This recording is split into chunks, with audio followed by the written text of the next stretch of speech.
Hey everyone, tonight I want to share 3 summer night stories that still haunt me to this day. These aren't urban legends or campfire tales. They're memories from nights that felt like something out of a nightmare, but absolutely real. If you've ever had that feeling that something was just wrong, you might relate. Let's get into it. Story 1.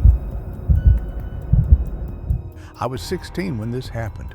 One of those sweltering July nights when even the water felt thick with heat. My friends and I had rented a cabin at this remote lake in the woods. No cell service, just us, the mosquitoes, and the dark.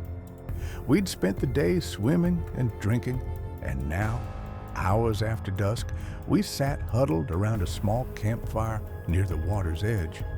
The air was heavy with the smell of pine and something else. Damp earth, rotting moss maybe. The fire crackled softly, and the lake looked like black glass, still and endless. Somewhere out there, frogs croaked, and maybe a loon called once or twice. But mostly, the night was quiet. I was the last awake. Everyone else had gone back inside the cabin, worn out. With only the firelight flickering around me, I leaned back to watch the stars. Then, at the edge of my hearing, I caught something. Faint whispers drifting over the water. It was unintelligible at first, like when you catch voices but can't make out the words. I strained my ears. The whispers grew clearer, softly chanting something I couldn't understand, but sounded urgent, almost pleading. My heart pounded. I told myself it was probably just the wind through the trees or some distant campers, but the voices didn't move or fade like normal sounds. I grabbed a flashlight and shined it toward the lake, half expecting to see someone out there. Nothing, just dark water swallowing the beam. I listened closely.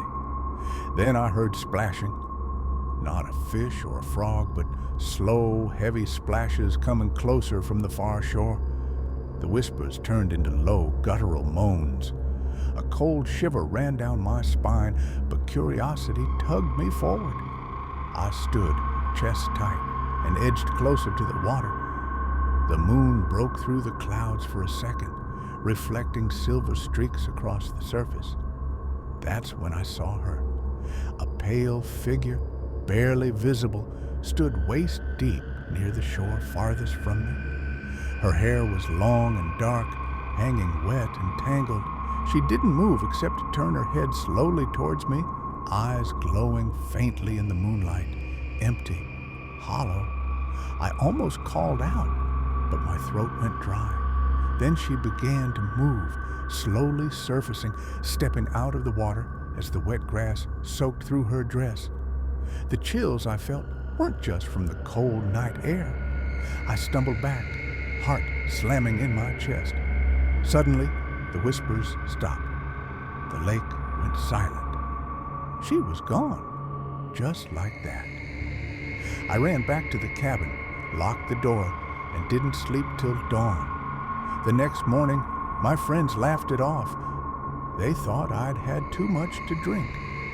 But when we went back to the lake, there were no footprints around the water's edge, no disturbance in the grass or mud, nothing but the usual smooth surface. Whatever she was real, and she was still out there. Story 2. A few years later, I was home alone during the worst heat wave our town had seen in a decade. My parents were out of town, and I was trying to survive the oppressive summer heat with only a small fan and a rickety air conditioner that barely worked. It was just past midnight, and the only light in the house came from the flickering street lamp outside. I was in the living room, sprawled on the couch, half asleep, but too restless to doze off. The windows were all open in an attempt to catch any breeze. That's when I caught it. A faint tapping sound from the back door. Tap, tap, tap. At first, I thought it was a branch or Maybe one of the neighborhood kids messing around. I got up and looked through the peephole. Nothing, just the empty porch, shadows cast in long shapes. I shrugged and went back to the couch. Then the tapping started again, this time faster, more deliberate. Curious, I opened the door a crack. The warmth hit me immediately, air thick, smelling like burnt metal and dust, but there was no one there. The porch was empty except for a crumpled, dirty piece of paper lying near the steps. I grabbed it, walked back inside, and unfolded it slowly. The note was written in shaky handwriting. Don't trust the heat. It's watching. It waits. I laughed it off as a prank, although the handwriting didn't match anyone I knew. I threw the note in the trash and closed the door, locking it securely. Minutes later, the tapping returned, right on the window by my head. I froze. With trembling hands, I pulled back the curtain. No one was outside, but the window was steaming up from the inside, and slowly, letters started forming on the glass as if someone invisible was writing with their finger. It's inside. The blood drained from my face. I scanned the house. All doors and windows were locked tight. There was no way anyone could be inside. Then the power cut out. The fan stopped. The house plunged into heavy silence, lit only by the oppressive moonlight streaming through the windows. I felt more than saw a presence, cold despite the heat, brushing past me like a whisper. I grabbed my phone to call my parents, my friend, anyone. No signal, and then from the kitchen, a slow, deliberate scrape against the floor like nails dragged across tile. I didn't look back. I ran out into the night, the sticky heat clinging to me like a suffocating blanket. I never stayed alone during a summer heat wave again. Story 3. The last story is the one I think about the most. It happened just last summer in a neighborhood I moved into. We were settling into our house late one night when around 11 p.m. a soft giggle floated in through the slightly open window in my bedroom. I lived near an unused playground that kids rarely use after dark. The swing creaked in the breeze. The flashlight beam from the porch barely reached that far. I wasn't scared right away. That kind of laugh, light and innocent, usually belongs to children playing or someone nearby. But the laugh repeated, delicate and close to my window. I got up and looked outside. Nothing. Just the empty street shimmering under the streetlight's yellow glow. Suddenly, the giggle shifted into a whisper directly in my ear. "Come play with me." I spun around, heart racing, but no one was there. The air felt cold, like the breath of someone standing right behind me. I moved to close the window, but my hand froze on the latch. Out in the yard, the old swing was moving, slow and steady, though there was no breeze. I decided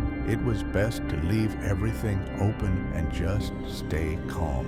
Maybe the wind had caught the chain oddly, or I was imagining things. I sat back down, but then my phone buzzed on the table. A text from an unknown number. "I've been waiting for you." I wanted to dismiss it, but I couldn't look away from the window. The swing stopped moving. Silence returned, and then that giggle again, this time from right beside me. I turned, and there was no one. The next morning, neighbors told me the playground had been closed after a little girl disappeared there years ago. She was never found. Since then, every summer night, I hear that giggle, and every night I wonder what it means, why it's waiting for me. Those are 3 nights that still linger in my mind every summer. I don't know what exactly I encountered, but I know what I felt. Fear that drags at the edges of reality, refusing to let go. If you've ever experienced something like this, let me know. And remember, sometimes the scariest things don't come from monsters or ghosts, but from the silence that follows the whisper. Thanks for listening. Stay safe out there.